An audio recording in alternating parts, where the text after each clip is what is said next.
Hey everybody! Welcome to the final weekly WP Roundup with BJ of 2018. I'm BJ, and every week we go through the best news and tutorials and resources that I could find, and hopefully make your weekend a little bit better than the next week.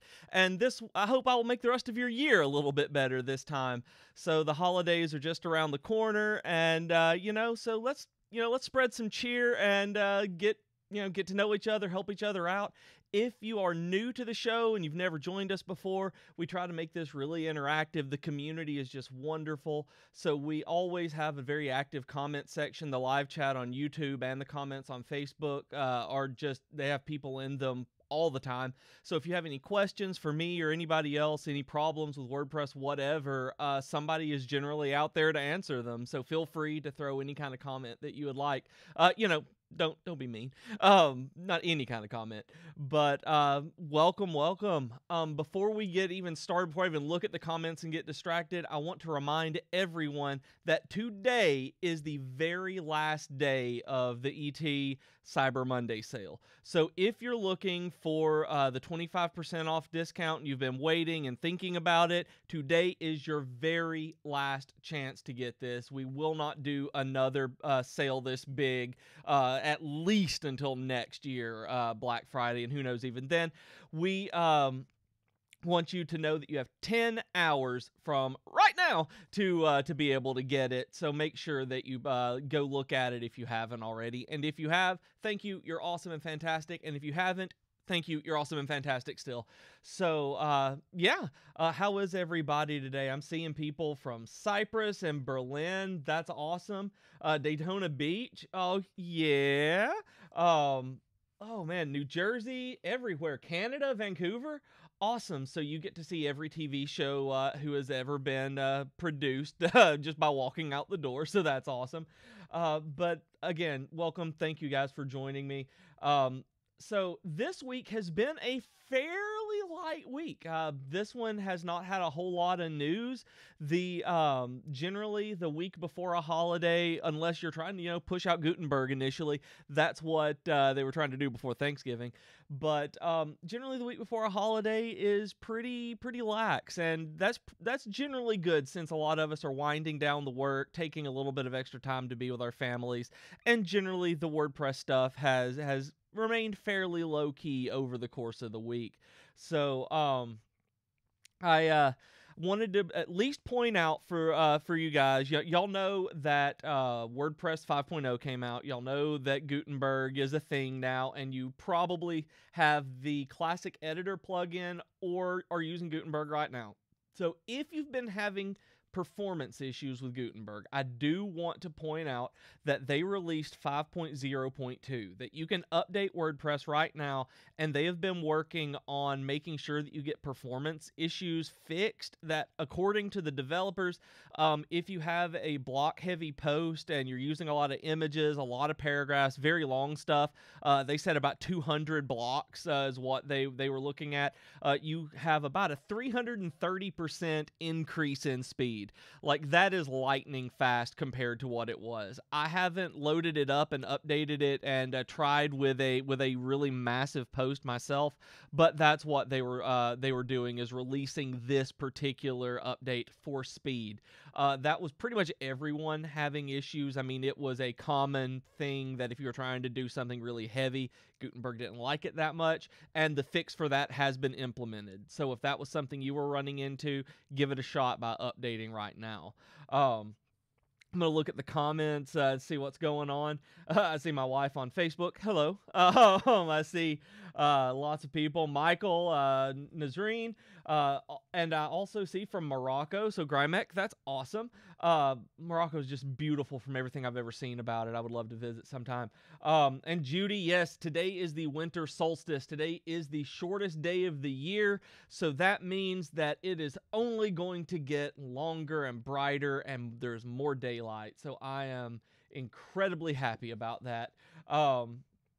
So I see there's Game of Thrones. I see there's a Game of Thrones conversation going on, and that means that Uncle Social has never watched Game of Thrones. Everyone now let's convince him to do so, because it's awesome. But I see that I see. Adriano, I would love to have subtitles in Portuguese. There may be some auto stuff that YouTube can do, but in terms of getting that for a live stream, it's very hard to do. So sorry about that. But yeah, so everybody that's awesome. I'm glad that hopefully Uncle Social now knows about Game of Thrones and will watch it. But the only other news this week is that we at Divi released the new Divi Quick Actions, which I absolutely love. The shortcut, basically it's a shortcut for you to be able to find whatever you want by typing. You hit space, shift and space, and you basically put in what you want and you get that feature and you can do it. Like insert text module and you get it and it does it and it's fantastic, and you should totally check this out if you haven't. It should make your workflow quite a bit easier over the course of you learning how to use it, especially if you're a keyboard shortcut user. There are already a ton of shortcuts for the Divi builder that if you didn't know about them, you should totally Google them or look on our website, look through the blog. I think there's a documentation article about that as well. I think Jason did. So there are a lot of really good keyboard shortcuts that you can use with the builder, and this is just another one. It is awesome. So so definitely check that out. I see my cat was spayed and had some issues, and she is in a cone, the poor thing, and is running around bumping into things. She can't figure out how to do the cone. So that's why I'm making sure that she hasn't gotten herself stuck like she did earlier today. But yeah, so that's all the news this week. That is what was going on. There are tutorials and resources, of course, but in terms of finding new fantastic things, it's the week before a holiday. So it's the week of a holiday in some cases. So, it is just wonderful that we are able to kind of chill and move forward with not having anything catastrophic that we have to worry about. Nothing should be breaking. It's all good stuff that happened this week. Just fixes and good updates. So every week, we move from, if you're joining us and you're coming in now, we go from the news into the tutorial section. And under the tutorials this time, I actually found some really good stuff this week. There was some good stuff published that I really thought that you guys could get some use out of. And the first one, I'm going to toot my own horn and just go into it. I spent a good deal of time working on a massive Facebook marketing post, which I know some of you guys don't necessarily like Facebook, and you're not really wanting to invest in the Facebook ecosystem for really doing advertising and marketing. But there are some things that really work. I know, like, we at Elegant Themes have a group called Divi Theme Users that we support, and just having a group of people being able to ask questions and talk about the content that you have is a magnificent thing. Pages, all of that stuff. But I break it down. It's around a 9,000 word post. Like, it's huge. So I'm really proud of it on top of that. But I think that if you're looking at getting into Facebook marketing in this coming year, there are probably some things there that they've added that you may not have looked at.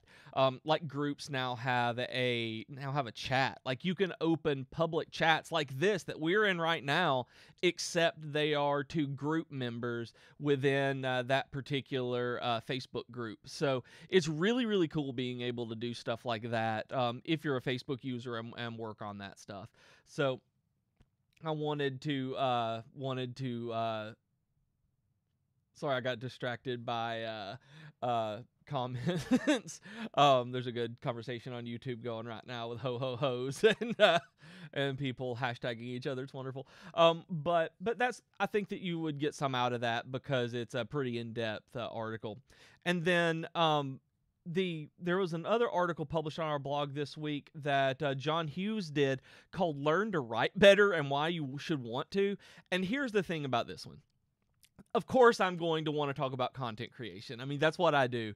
But this one hit on some of the biggest points that I always tried to get across to my freshman composition students. I mean, I was an English teacher for almost 10 years, and one of the hardest things to do was convince people why they needed to learn how to write if they weren't going into English, or if they weren't going into writing or anything like that, if that was their goal and they were wanting to be a business major or a scientist or whatever it was, a chemist, then why would they need to learn how to write?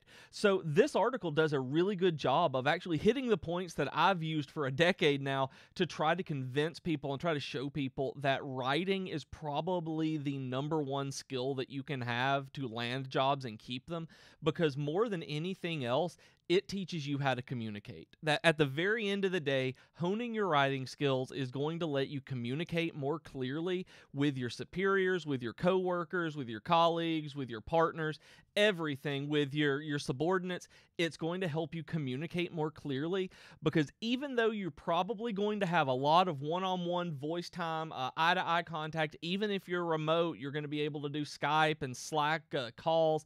That kind of stuff is great. But a lot of times you're going to be emailing each other. You're going to be in Slack channels talking. You're probably going to be using Telegram or a messenger like that to be able to communicate. WhatsApp. These kinds of things are essential. Your writing skills are essential. They rely on you being able to get your point across. So even in small doses, writing and communication skills are at the absolute utmost. It should be at the top of your list.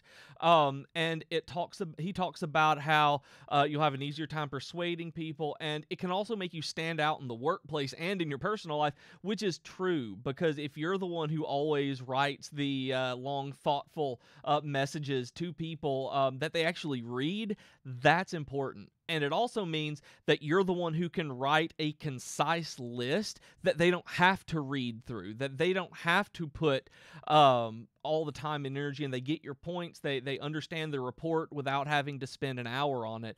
That is the most important communication skill, really, is knowing that thrift and knowing that concision.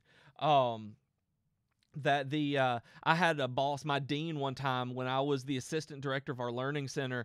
My boss and I would put together our annual report, and we were trying to justify getting more money for our tutoring center because we were growing and we needed to be able to pay more staff. So we put together this 15 to 20 page report showing all our analytics. We had data. It was great. We had bullet points. We had the spreadsheets in there. It was great. And he didn't look at it. He handed it back to us. We were both English teachers, by the way, so we were like, more information is better.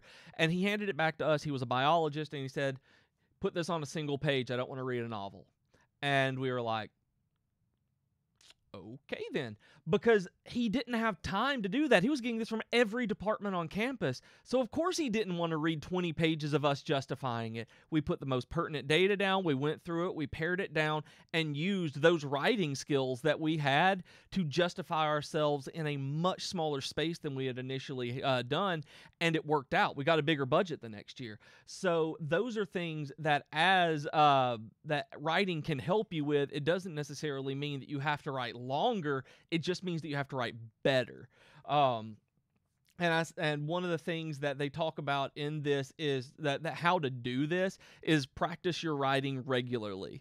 And if y'all go back and look, I started blogging in 2008. If you go back and look at some of those posts, which I'm praying that they are not still on the internet anywhere right now, that I wrote in 2008 versus one that I turned in today, you will see a significant difference in the quality of that writing and the thoughtfulness that it has in terms of the topics it's approaching. And that just means you do it. I've been doing it for a decade now. I've been writing longer than that. I started college in 2001 and an English major. I've written millions of words at this point. Literally millions of words. And it's made me better. I wouldn't have gotten better if I hadn't done that. They cite the 10,000 Malcolm Gladwell's 10,000 hours to master a skill. And while I don't know, I'm always torn on that, because I don't know if being an expert or mastering a skill like that, you practice it, you get better at it, and you get quantifiably better as you go. It is an iterative difference every time you sit down to write. and I see some comments here, so that I've been wrapped up in this content creation thing, like y'all know I do. Michael, yeah, even with emails, it goes such a long way. I had a boss, but the boss that I had just before I left the college didn't use. She was very bad at communicating, and I say this because she didn't use the body of an email. She put the entire text of the email in the subject line. The entire text, no matter how long it was. So that alone is a way of learning to be a better writer. I mean, you don't want to do that. Like, that is like, it's very not good to get the message across. 12 years of graduating from university, Uncle Social says, and I still occasionally wake up to a nightmare about writing essays. Yeah, I think everyone does that. I actually had a dream last night about writing essays. And yeah, the Uncle Social, the executive summaries, yeah, it's you have to say more with fewer words. And yeah, Michael, SMH, that's the only thing that I can say to that. It's just like, okay. But yeah, they talk about, he goes through the don't worry about being perfect, and this is one that I cannot stress enough. If you've ever waited to turn in an email, even send an email to your supervisor until it was absolutely perfect, go ahead and send it when it says what you needed to say, and you haven't made a fool out of yourself, and you haven't offended someone, and you haven't gotten anything wrong. As long as that's the case, and you're not it's not illegible, it's not incoherent, you're probably good to send it, because we're the ones who notice when something is off. Other people don't. Like, you're probably not going to have that kind of scrutiny on anything that you write. And I see Video Superhero, 12 years after graduating.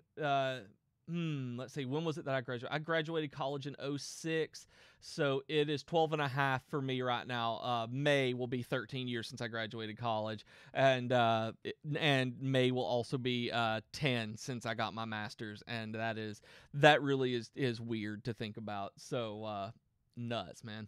But yeah, this article's great. I mean, John really knocked this one out of the park by putting into words something that I cannot shut up about, that I think is so important. So definitely look at that one. And then Donyeta did a great article this week on how to change the image on hover. Where when you hover over an image in Divi, that it will change the image, that will change into something else. And her tutorials, y'all know, are always top notch. That the stuff that she can do with Divi is just head and shoulders above like 95% of us out there. And I mean, and I say that in the best way possible, because her stuff is so good. I know yours is too. So I mean, just this tutorial is great. I'm going to be using this myself. So it is excellent. Y'all should totally check it out. And Yoast has a tutorial on Longtail Keywords. This is a big part of SEO that Google has gone back and forth on, where they have Longtail keywords are one of those where you are being very specific for a very particular keyword phrase, where you're looking at the way that they talk about it is books for autistic children. So that is a long-tail keyword, because you will hit books for children, books on autism, things like that. So you can get even further than that, books for autistic children in the UK, that kind of stuff.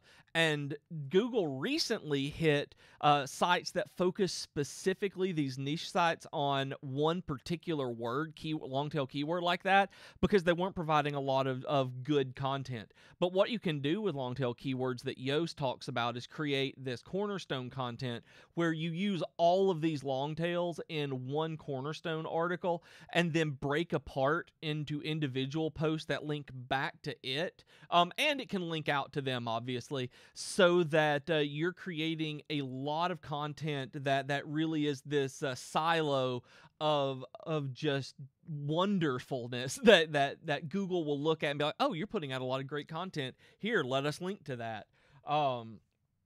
So it was I love that article on Yoast. I mean, they always put out good stuff.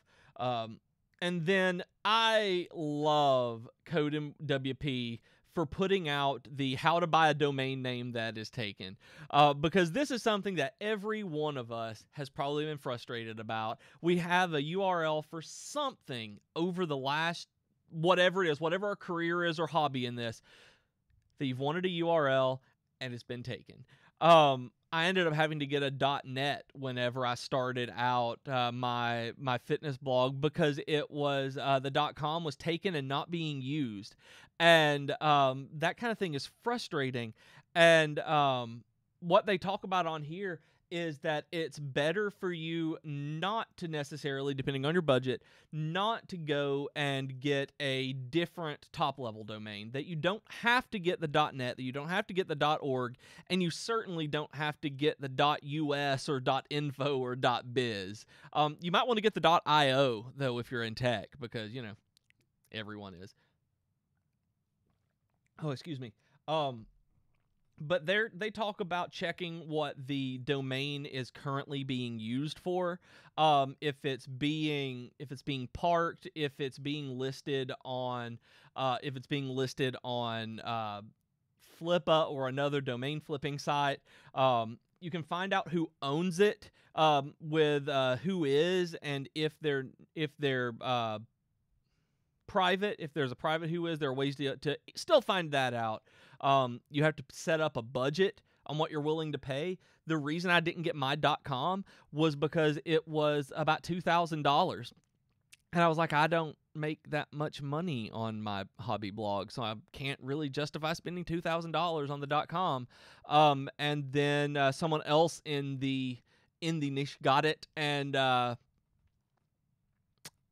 bit of a sore subject. I'm less than happy that I didn't know that it was being sold. Especially for that. And then sorry, I got distracted by by comments and anger.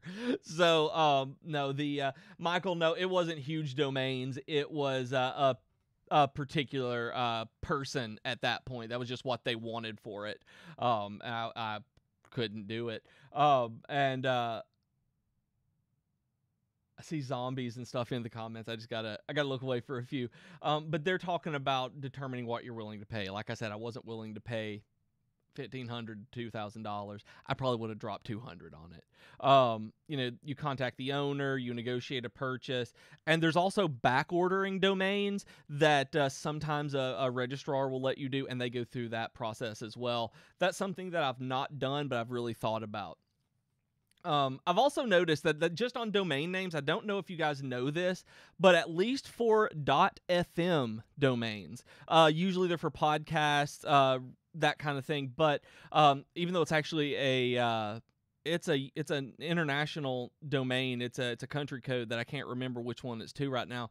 But they let you use emoji for your domain, so you can get like hard eyes, smiley face, .fm, which that is taken. A lot of them for double emojis were not taken yet the last time I looked. So, but it was neat. Like, you actually type the emoji on your emoji keyboard. It doesn't even have to be the Unicode to go there. It was pretty cool. I'm glad that happened. When I saw that, I played around with the search for a while. So if that might be, I bring that up because that might be something that some of you guys want to look into doing, because 2019 is coming, and a lot of times that means that we're moving into new projects, we're doing planning for the upcoming quarters, and you might need something like that in the coming months. I thought it was kind of cool.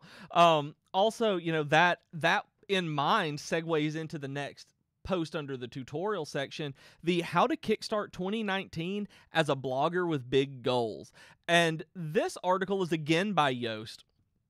And I thought that they touched on, there's always some of these list articles that are going to have very generic paragraphs and points in them. I mean, where they talk about planning time to work on your goals. I mean, that's kind of obvious in my mind. Of course, you need to set time aside to work on the goals for any project that you've got, whether it's professional or whether it is a hobby. But they talk about writing them down, and this one I honestly find works. That every time I talk about a goal, and I write it down, that there's actually that tactile. There's something visceral about the tactile nature of writing down a goal. I mean, I've been working on for podcast goals this year, and I'm finding them, and I've got my notebook right here beside me, where I have an entire page of goals and marketing stuff that I want to do, and I've written it physically down as opposed to using any other kind of Wunderlist or Evernote or Google Drive, because that makes it more permanent. That is something that I can then go look at and actually mark off. That feels more. So being tactile and tangible like that really does help you get those goals cemented. And they talk about things like that at the very end of the article. They go in about talking about reflecting on your goals every month. This is big. Last year, my friend, well, I guess it's been over a year ago now. Oh man, it's been 2 years. Goodness gracious. Sorry. 2 years ago, one of my best friends got me a planner and an erasable pen. And in this planner, it was called the Law of Attraction Planner. And what it was, though, is it was goals based. It was like Panda Planner or one of these, where you had goals for the week, you had check-ins, you had personal and professional development and things that you were setting up, and then at the end of every month there was actually a questionnaire on reflecting on what you accomplished of those goals and what you didn't. And having that regular page just as you flipped really helped me look and be like, I didn't do anything this month. I didn't do anything I'd planned on. And that's a big thing on looking back at those goals, because if you do the New Year's resolution thing, you're like, yeah, this is what I want to do for 2019, this and this and this is what I'm going to do for my business, and you never go back and look at your progress except at the end of the year, of course you didn't reach those goals. You never saw where you were and planned out the next few steps to get there. And that's what they're talking about with reflecting. Just seeing, did I do okay? And not to beat yourself up. It's like, if you didn't, you just take the next step. I mean, there's nothing saying everybody fails. Everybody messes up at something, and everybody doesn't reach a goal. And it just means that you keep on going and reaching it next time. And I like it because they go through this, and that kind of stuff isn't necessarily always said when you're looking at goal creation and planning, that you actually have to stop and think about what you're doing and measure your progress in a regular fashion, as opposed to just looking at it at large milestones or when you complete one or the other.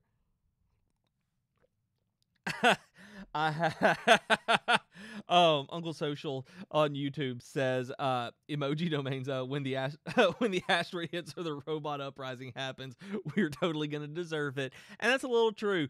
I had a friend when I met them at WordCamp 2016 in Nashville, WordCamp Nashville 2016, they had purchased MrRobot.com, I think is what it was. It may have not been .com, it was something else, but it was the emoji for the letter M, the emoji R, and then the robot emoji.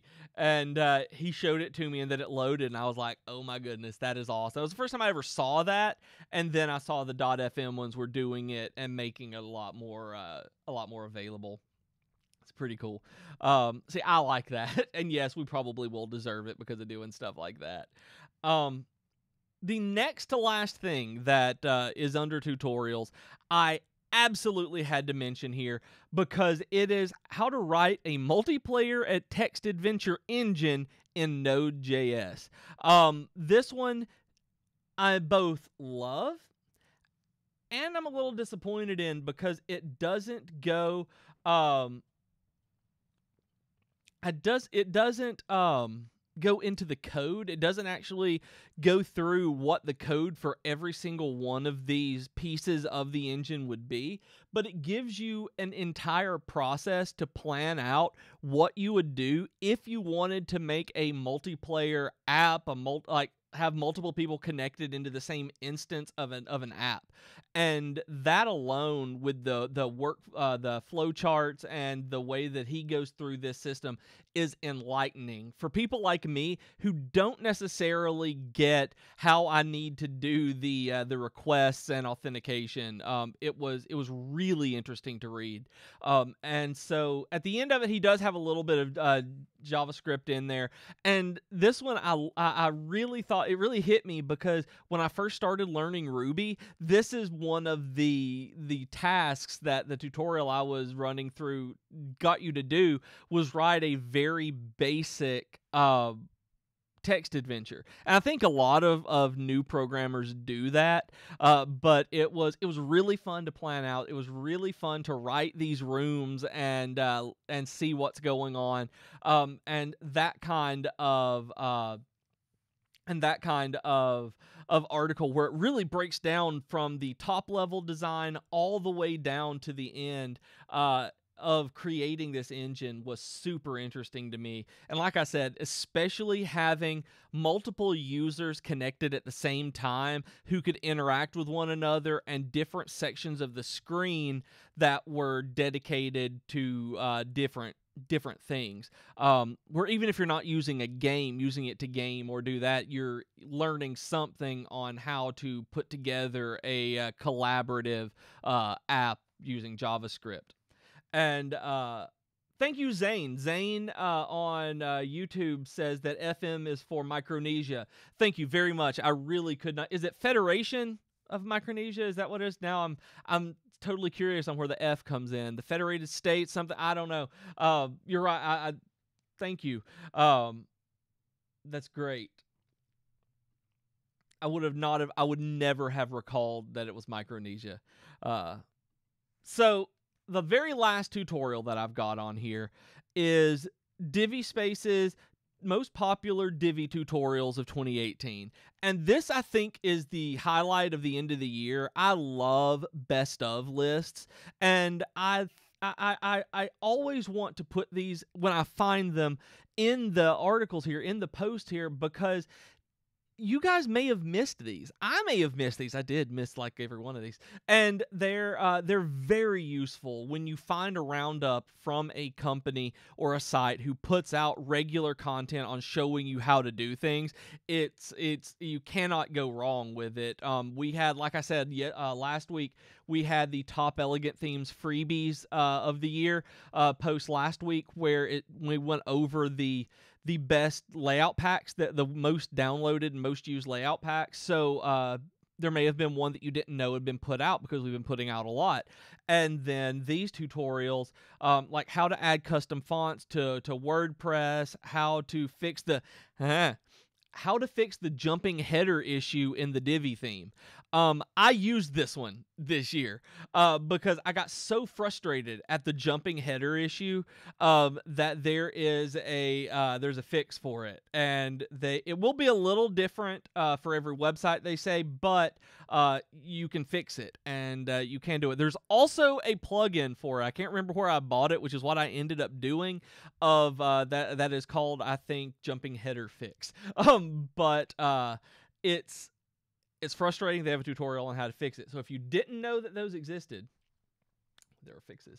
How to speed up Divi and WordPress, 5 different methods to add custom CSS to your Divi website, how to modify the Divi mobile menu with CSS, equal column heights using Flexbox, things like this. Things that I'm fairly certain that somebody watching this right now will get some use out of at least one of these. And I think that most of you, honestly, will be able to get use out of the fix the jumping header, because I understand how frustrating that can be.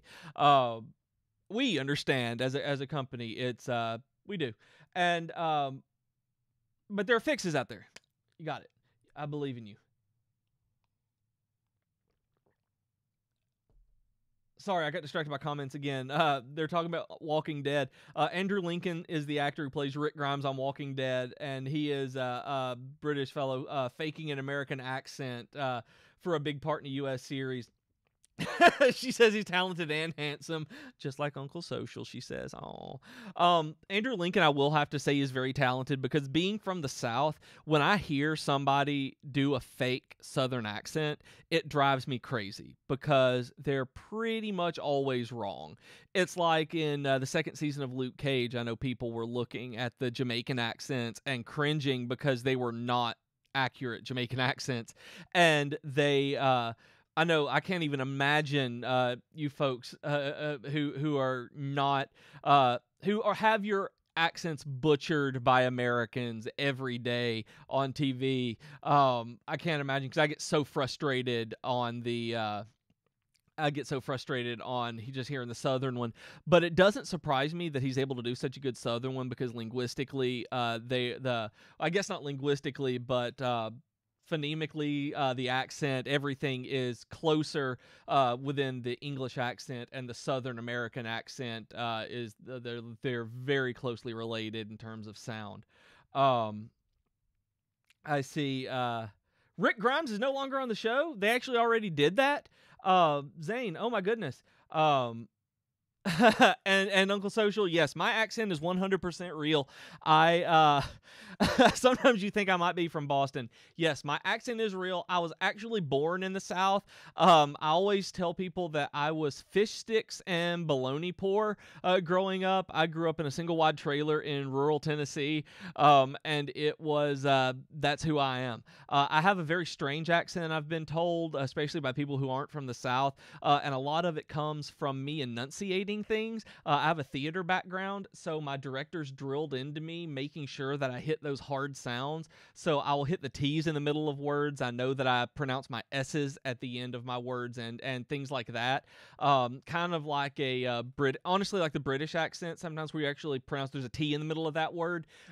It's that I think that may be why the strangeness comes from. But thank you, Michael. I've never gotten Boston before. I've gotten some strange places, and not saying Boston is strange, but I've gotten some places that are absolutely not accurate. Boston's a new one for me. So that's Desmond that talked about my fish stick and bologna pour. That's fancy compared to ramen noodle pour. Hey, I went to college and ate my share of ramen too, so I get I get that. Also, I had a friend who ate dry ramen, like just took the noodles out of the instant ramen pack and just ate them like a cookie. And I don't understand that person as a human being. But yeah, so that is very off topic here. Anyway, so those were the tutorials.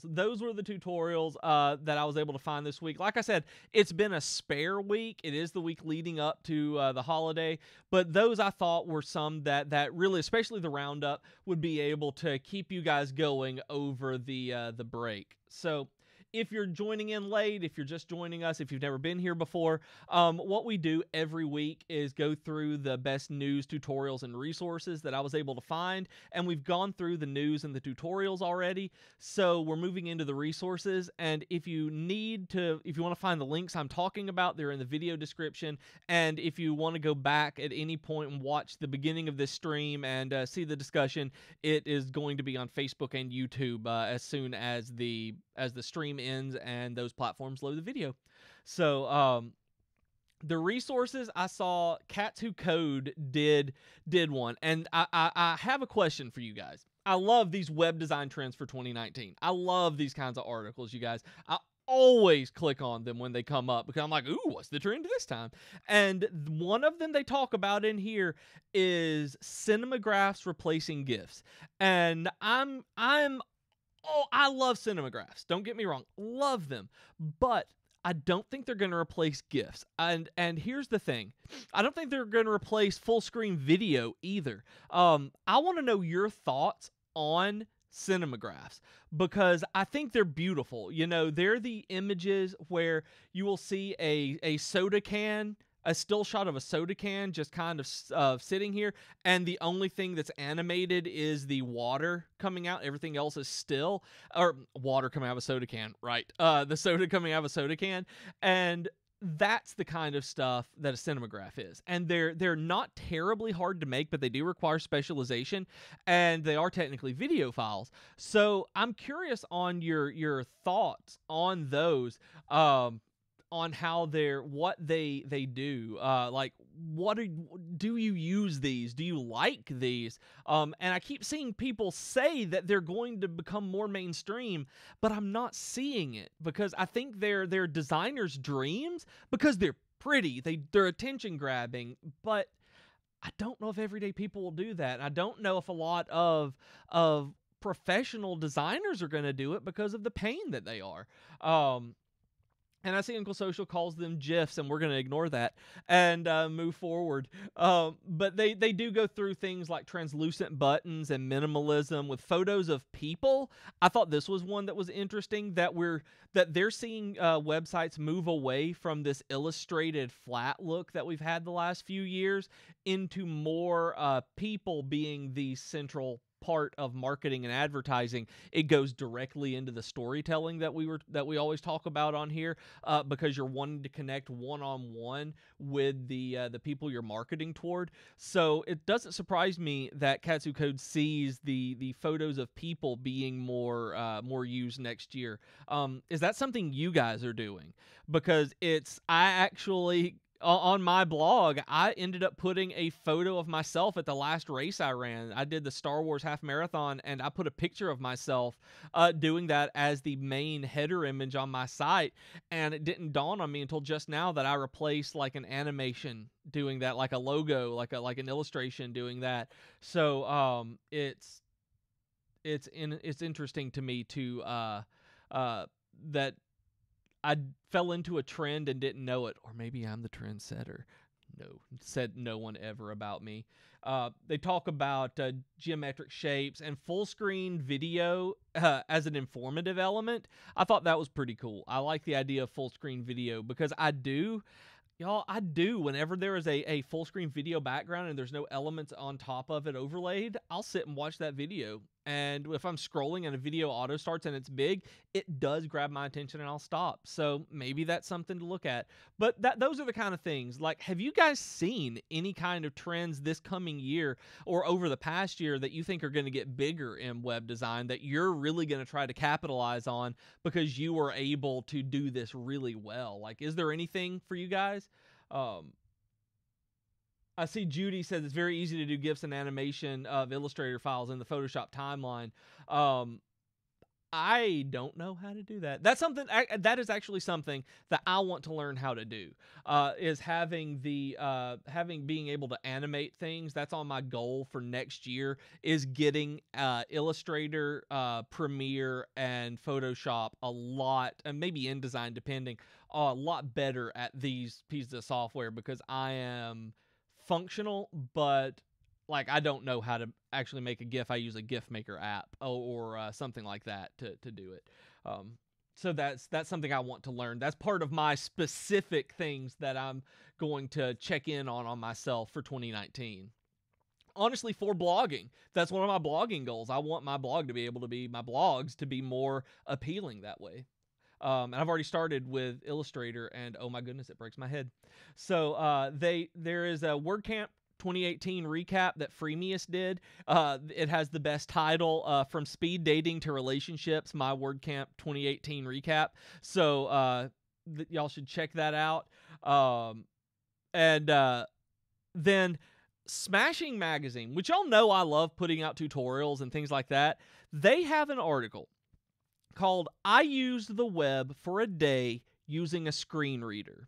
And reading this article, it's very long. Reading this article made me appreciate people who use accessibility options to get on the internet and navigate around, because it sounds like websites are doing you a disservice in pretty much every way imaginable. Like, I don't understand the software, first of all. Like, I've never used it, so I don't have any firsthand experience. I'm only going through the explanations that this article did. But looking at the problems that come up in using a screen reader for just one day was really enlightening to me, to see how far we have to come as an industry to make the web fully accessible to everybody. They were talking, and the thing is, they were talking about these issues, and they were showing them on real websites that came up, like Amazon, on how you can't really use them effectively, use screen readers effectively for this. And there was another article that I had missed on using just the keyboard to navigate through the internet one day, and I'll have to go back and read that one. But this one was interesting because they actually gave solutions for this, and that was one of the things I wanted to really talk about. Was you guys should definitely take a look at these issues, because these are real issues that have come up through actual use of someone just trying to use the internet, on what you can do to easily fix the issues that came up. It was using like Aria Hidden and Aria, I can't remember what the Aria show is. Maybe it's Aria Show. And things, just using very specific code to make sure that you don't alienate a portion of your audience. It's something that is incredibly important. It's actually why Gutenberg lost one of its team leads, is because the Gutenberg accessibility team wasn't doing enough to make Gutenberg accessible. That it's hard to use Gutenberg as a post editor if you're using lots of accessibility options.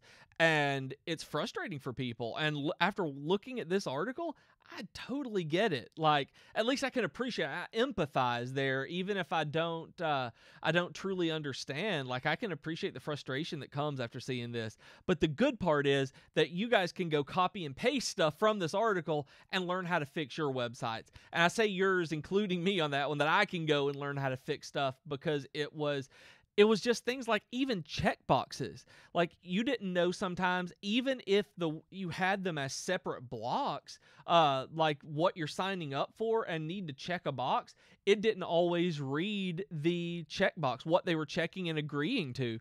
So someone may not know and completely ruin something. And honestly, that's kind of unforgivable if you're running a service to people. Like, that's a real issue. So hopefully you guys will take a look at this, take them to heart, and see some solutions that you can implement into your websites and your business. And I like the very end of it, because he talks about being able, the way that we test is that most of us don't test with screen readers or anything like that. A lot of us do not. And one thing that it was talking about, that you don't have to go through everything, but test a little and test it often. That just run through a feature, run through something every now and then, and just go through as you can and fix these issues and see what comes up. That when you implement a new feature, see if it has an issue.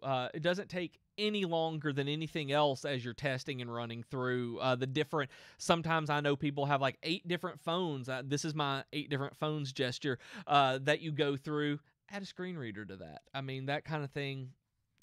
Just honestly, just being nice at this point. It's being professional, I think. And then underneath this one, there is an Elegant Themes Aria. Actually,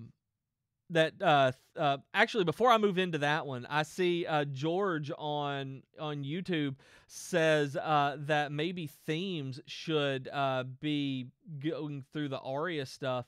And that's a good idea. That's not a terrible idea, that themes or WordPress even would have an option for elements to have an Aria hidden if it needed to be, or cannot remember if it's Aria Show or not. It's driving me crazy. I've got to click on the link just to see. But to have that included, that would be a good idea. And I see that there have been a lot of Facebook comments. I'm very sorry I've missed these, y'all. Let me look at these before moving forward. I see that Muhammad asks, is Divi easy to use?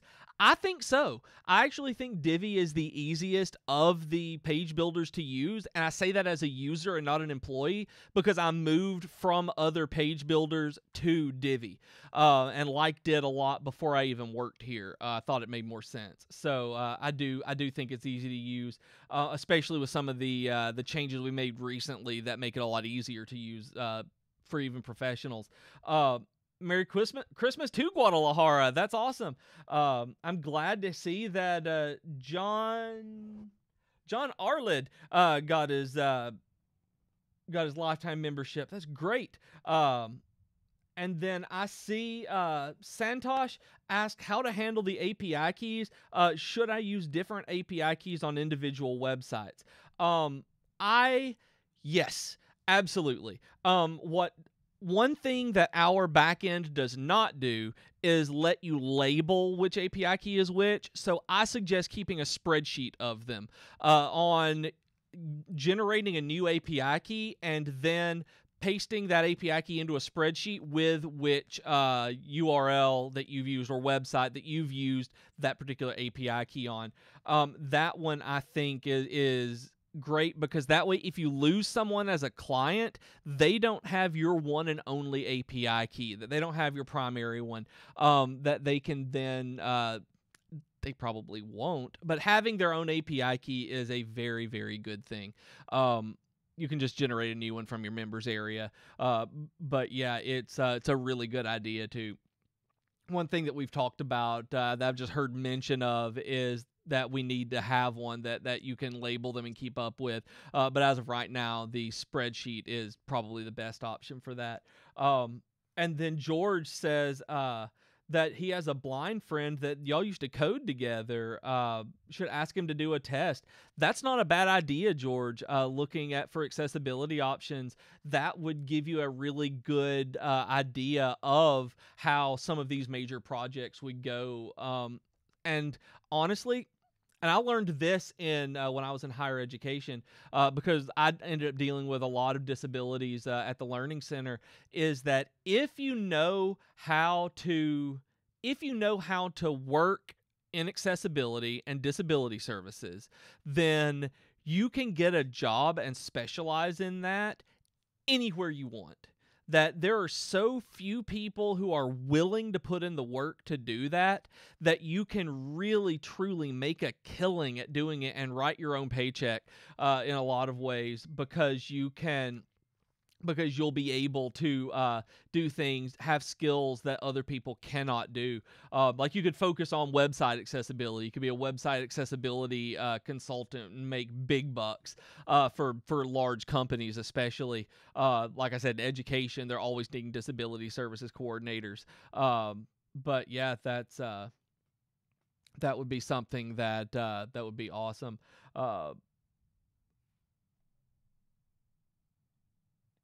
Sorry, I always get distracted. What is, for some reason my brain is messing up on EDD. What is that, George? I don't know why my brain has just completely gone out with it.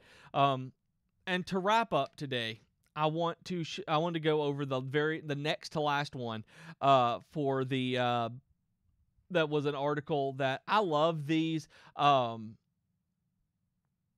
I don't want to say lifestyle, but professional development blogs that we've started publishing on the Elegant Themes blog. And if you didn't read the team building activities your team will actually enjoy, this one, I implore you to actually give it a shot because he goes through, I think this one was a John Hughes one again, yeah.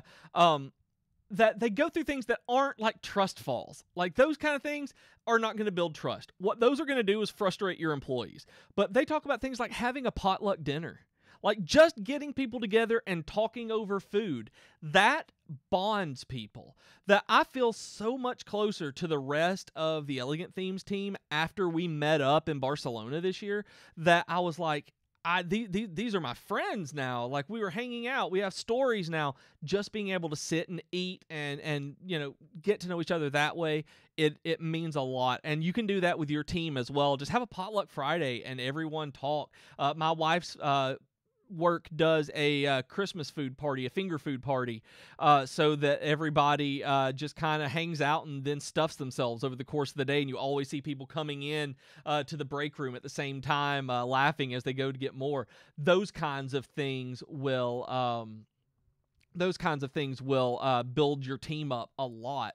Talk about doing community service together as opposed to like trust falls or anything. They talk about egg drop. They talk about having a scavenger hunt, because I don't know what it is, you guys, and y'all, maybe I'm different than you are, but you give me a scavenger hunt. I'm a grown man. I'm almost 36 years old, and you give me a scavenger hunt. I don't care where I am. I'm excited. I'm going to start looking for that treasure. Like, if your team is like me, it's a great idea. And then they say a board game day. That board games are huge now. I mean, there's a huge resurgence in the popularity of adult board games, and especially with really complicated ones. But there is a link in this to the Wirecutter that has the single most comprehensive board game list I've ever seen, pared down and sectioned by who would like it the most, like how everybody, what kinds of games they are, how many players, that kind of thing. And they have references. The reason I thought that this was worth pointing out was that the Wirecutter article, when you get all the way to the very bottom, scrolling down still, like it's huge, scrolling and scrolling and scrolling and scrolling and scrolling still, that there are references on from like phone interviews with doctors on how these kinds of games can help people, like what these do to help professionally and mentally. And it's awesome. Like, you don't see that on list articles on the internet. So they talk about stuff like Settlers of Catan, Pandemic, Patchwork is one my wife and I play. My wife and I play. Quirkle is one that we started a couple of weeks ago. That one's fun. But stuff like that is team building. Just do that. Bring board games. Have them for people on lunch hours. My podcast partner used to have Super Smash Brothers lunch hours with one of his coworkers, and he said that was one of the best things he's ever had at work. So things like that, just think out of the box on team building if you're wanting your team to get close to one another. It really helps. It really does. And so if you hear the words team building and you think, oh no, we're going to have to go on a retreat and we're going to have to like be in the woods and catch each other, it's like, no, you don't. You can bring some potato salad and play Settlers of Catan. Stuff like that's really, really fun.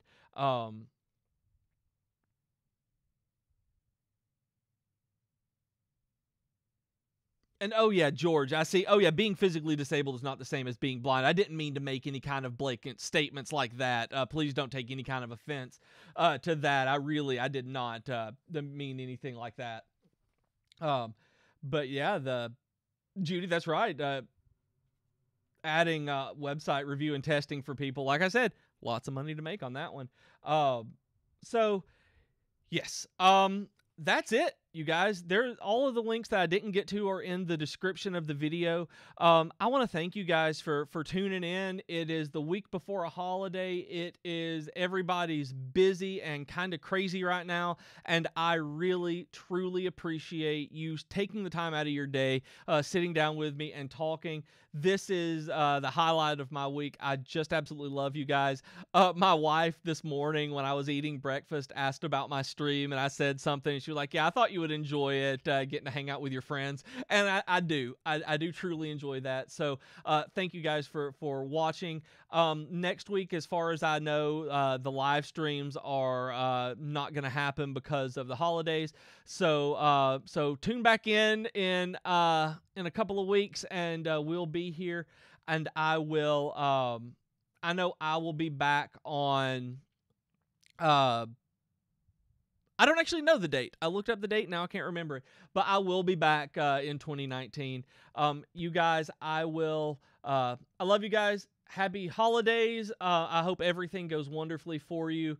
And I hope that just everything is as perfect as it can possibly be for you.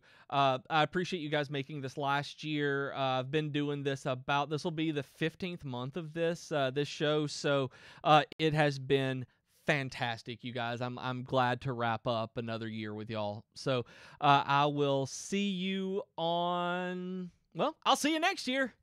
Bye, everybody. Happy holidays.